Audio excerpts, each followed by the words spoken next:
everybody. Welcome to the lesson. I'm Troy Brenningmeyer. Well, I got to say first off that this lesson isn't going to be on my site, lessonswithtroy.com, like most of my lessons are.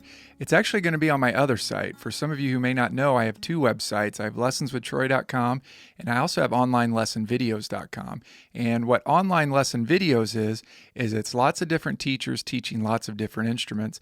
And it's also the site where I'm going to be putting up tablature and lessons and other things from the new podcasts that I'm doing. So in this lesson, it's Thomas Oliver's song, The Moment, and I'm going to go through the whole thing and teach it to you. So that will be, like I said, on my site, onlinelessonvideos.com. So I know it's a little bit confusing, but I wanted to separate the two because I'm working with the artist on their song, and I wanted to keep that separate from my site. So go to onlinelessonvideos.com, and you can download this lesson, which comes with MP3 tracks and tablature. So how I'm going to approach this lesson is the same way that I used to approach transcribing things when I was in college. And that's that I'm going to go phrase by phrase and not necessarily slow it down, but I'm going to loop the phrase. And I'm using a program on my iPhone called Amazing Slowdowner. And what we're going to do in the lesson is you'll be right there with me, and we'll loop each phrase so we get his exact phrasing on that. And if I need to, I can slow it down with that program too. But this is a fairly slow song, so I don't think we'll have to slow it down. But if we can with that program. But then what that does is by looping that phrase over and over again, it really zones in on his phrasing, which I think is a huge part of this song. So we're going to get into the tuning. He's actually got the Weissenborn tuned what's called a half step down, or what he would call a semitone down. That would basically be one fret is what a half step is. So we're tuned a little bit lower, which makes the strings, if you got your normal set of Weissenborn strings, makes them a little bit looser. So you got to have a real light touch with your left hand. So we got a lot to go over in this one, a lot of tablature. So go ahead and print all that out if you have the lesson and you've got the tablature there. Print it out, set it on a stand in front of you, and let's go ahead and jump on into Thomas Oliver's song, The Moment, which you can find on his CD, Beneath the Weissenborn. Okay, well, let's talk about the tuning for just a second. He is tuned a half step down from open D tuning, so it would be actually D flat or C sharp. That's the same tuning, it's just spelled differently, but it's going to sound the same. So if you're looking at the tablature, you might see C sharp, G sharp, C sharp, F, G sharp, C sharp. That's just how the program that I was using, Guitar Pro 6, wrote out the tuning for that. But what I'm using here is another app, since we're kind of into the iPhone apps in this lesson. This is my tuning app that's called Clear Tune. It's a great little tuning app that I keep on my phone. So let's go over the tuning and I'll show you what it sounds like.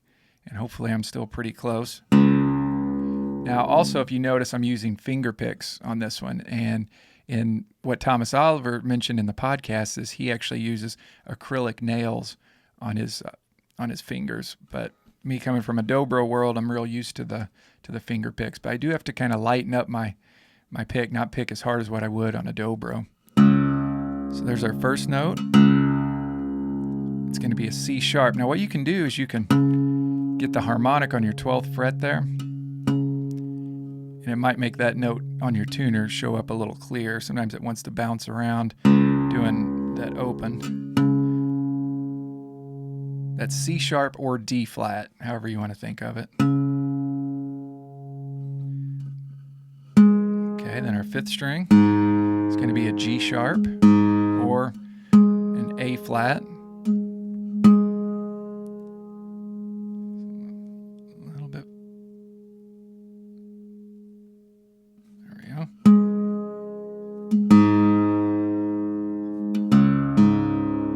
Sound pretty good. Then our 4th string is a C sharp again, or D flat. I do like to use the harmonic on the 12th fret to try to get a little closer to the tune. Sound good.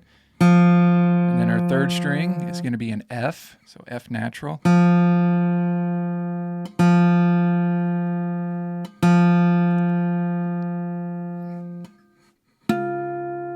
Now I'm just going to get that in tune with the tuner.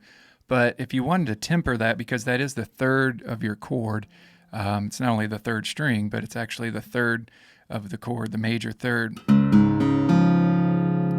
Sometimes that being perfectly in tune,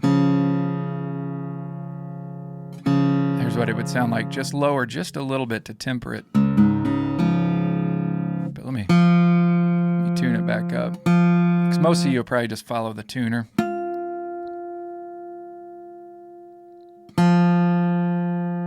That's pretty close. Okay, so that was F, our third string, and our second string is a G sharp or A flat.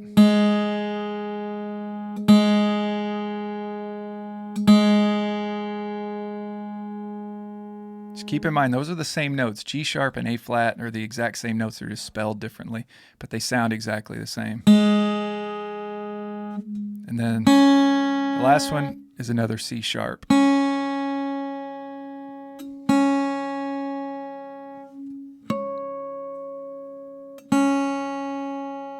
So because this tuning, like I said before, it's a looser tuning. This slack on your string, I'm going to be mentioning that a lot in the lesson.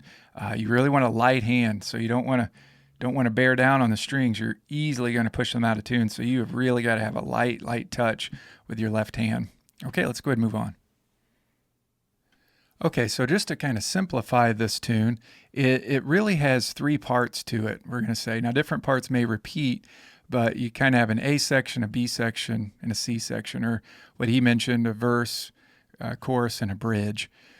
So I'll try to simplify this as we're learning the lesson, but this first part, I would say, would be the A section. And then when it goes to the tuning part, that would be the B section. Okay, where he's using the tuners, if you saw the video. And then the bridge or whatever is the section that you see where he goes here to his second fret and he does this little hammer-on part. So we'll get to that. We'll get to each section. The A section, I'm thinking, is this part here on your ninth fret. That whole part where he's on his ninth fret doing that arpeggio. So let's go ahead and play this. I'm using Amazing Slowdowner on my iPhone, hooked up so you can hear it. And the trick is with this is you start it, and I'm just starting at the very beginning of the song, and then there's a little icon here where it says end. And then right where I want it to loop, I'm going to try to loop it in time so you hear it. So here we go. I'll start it.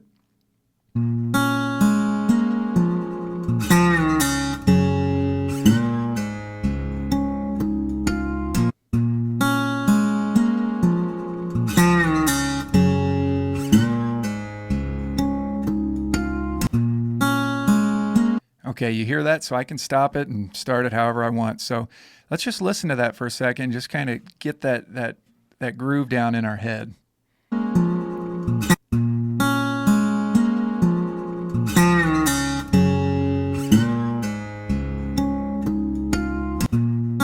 Okay, so he does different versions of that kind of lick. He might end it, do the harmonics different, or put in some filler licks in there that might be a little bit different. So that's going to be measures 1 and 2 of your tablature. And so let me show it to you first, just real slow. You're here on your ninth fret, your bar's pulled back, and you're using your thumb there on your ninth fret.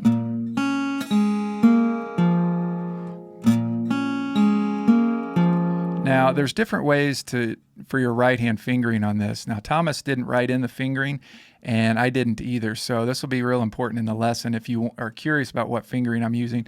Now, keep in mind my fingering kind of changes, my right hand fingering, that is, as I'm doing this. So turn this up a little bit. There we go. So ninth fret, remember, keep a real light left hand so you're not pushing down too hard on that ninth fret. The other thing is his intonation is impeccable. So when you're playing this chord here, that's a beautiful chord there. So what you want to do is have your bar pulled back, open first string, open second string. And you open first string, open second string. I'm doing that with my middle finger on my right hand. Okay, and then fourth string, fifth string, ninth fret. with my index to thumb. Now he does a quick 9th fret 6th string.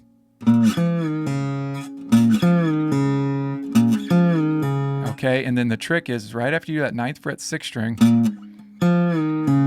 you're going to go to your 4th string, 4th fret, slide down to 2, pull off to 0. And that's kind of tricky to jump all the way from your 9th fret to your 4th fret.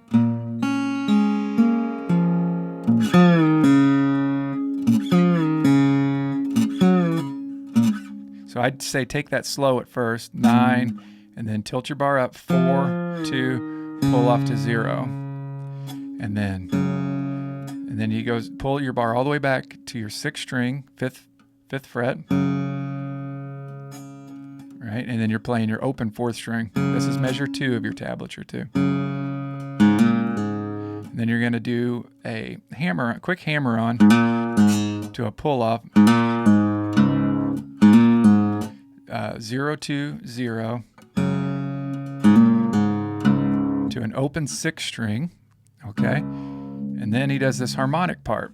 You're up here on your 12th fret, 4th string, with your ring finger, let's say, on your left hand, and just want to get your finger right above the fret. Now, you can either use your ring finger to do all the harmonics, but your hand's going to be moving a good distance away.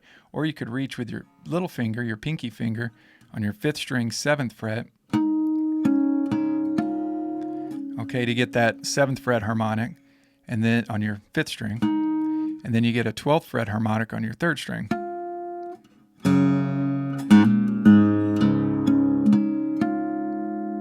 Okay, so I'm going to call this the arpeggio pattern on your 9th fret.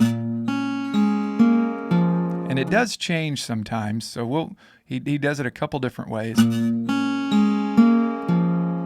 then hit that quick 9th fret. Now I am getting a little bit of buzz there because I wasn't pushing down just enough, but you don't want to push down too much. And then slide 4, 2, pull up to 0 on your 4th string, bar tilted up.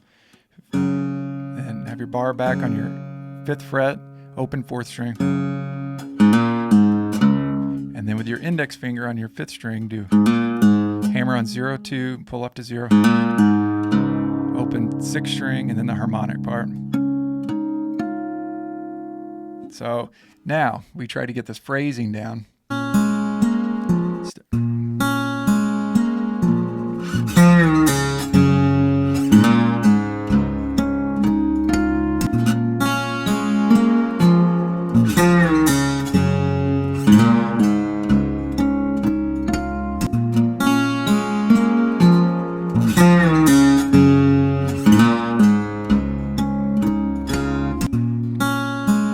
So you get the idea. Notice how what I hear him play a lot is a lot of feeling, a lot of cool bluesy kind of gritty where he's digging in. So let's listen to it again.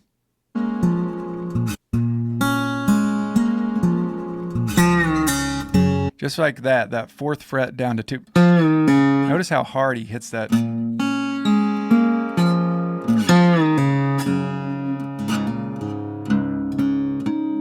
So lots of different phrasing things. Now, obviously, we could probably spend the whole lesson just trying to zone in on one phrase. But my advice to you is, like I said, I'm using the app called Amazing Slowdowner. It's a great app.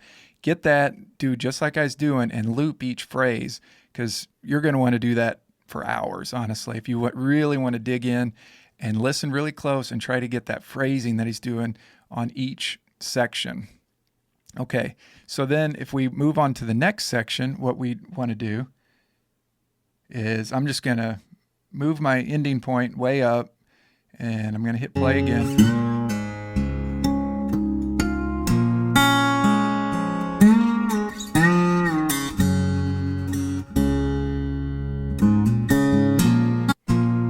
So what I did then is I moved my ending point on Amazing Slowdowner way up, and I let it play, and then I had a new starting point on the next phrase.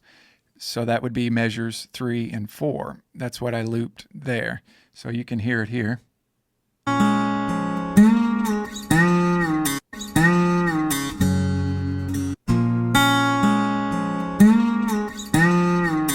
So you'll hear it loop.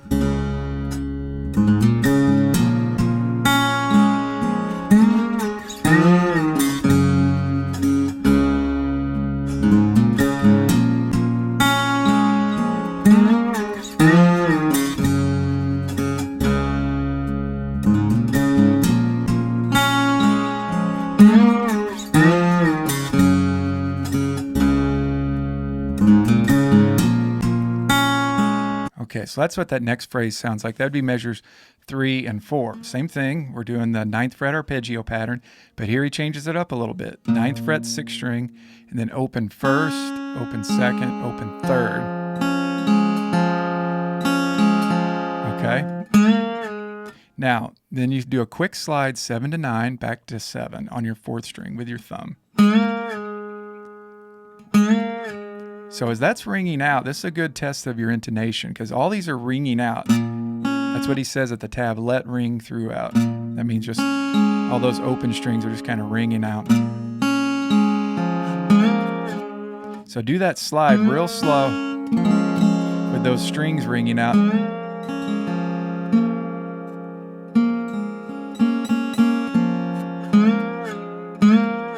And try to get that to really be in tune. Okay, and then he's going to slide up to 4, still on your 4th string, and then he's sliding back to 2, pulling off to 0. That's all measure 3 of your tab.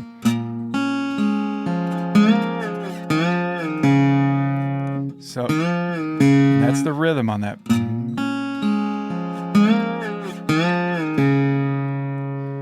And let's listen to his phrasing too.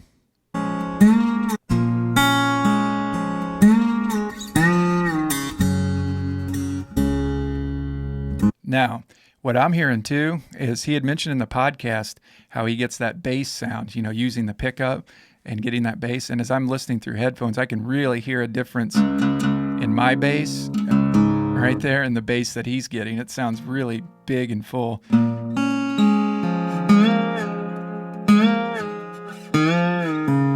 So, and then it seems like a lot of the times when anything he's playing here on his 4th string, as we go through this whole piece, that's going to be a lot of those bluesy licks. And he really tends to dig in on that 4th string and be super cool and bluesy. So as you're looping that, highly suggest getting Amazing Slowdown or some other transcription kind of app or something on your computer if you want it even to. But loop that and really pay attention to that phrasing where he's digging in. Okay, he's digging in on that 4th string. A lot of times all those bluesy licks happen on the 4th string. He lightens up on that arpeggio on the 9th fret. The other thing is his intonation is impeccable on the 4th string slides too. So keep that in mind. Your bar's tilted up.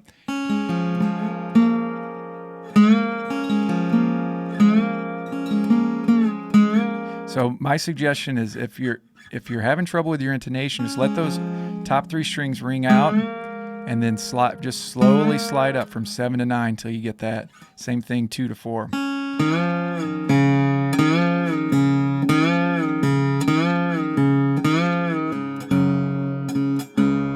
Okay, and then in measure 4, he grabs that 5th fret, 6th string, open 4th string, thumb and index, open 4th string, and then open 4th and 6th. Now, a lot of times at the end of this phrase, he does a cool little bluesy lick and he changes it up. It's almost different every time. Right there in measure 4, he just does a hammer on 0, 2, open 4th string, open 5th string.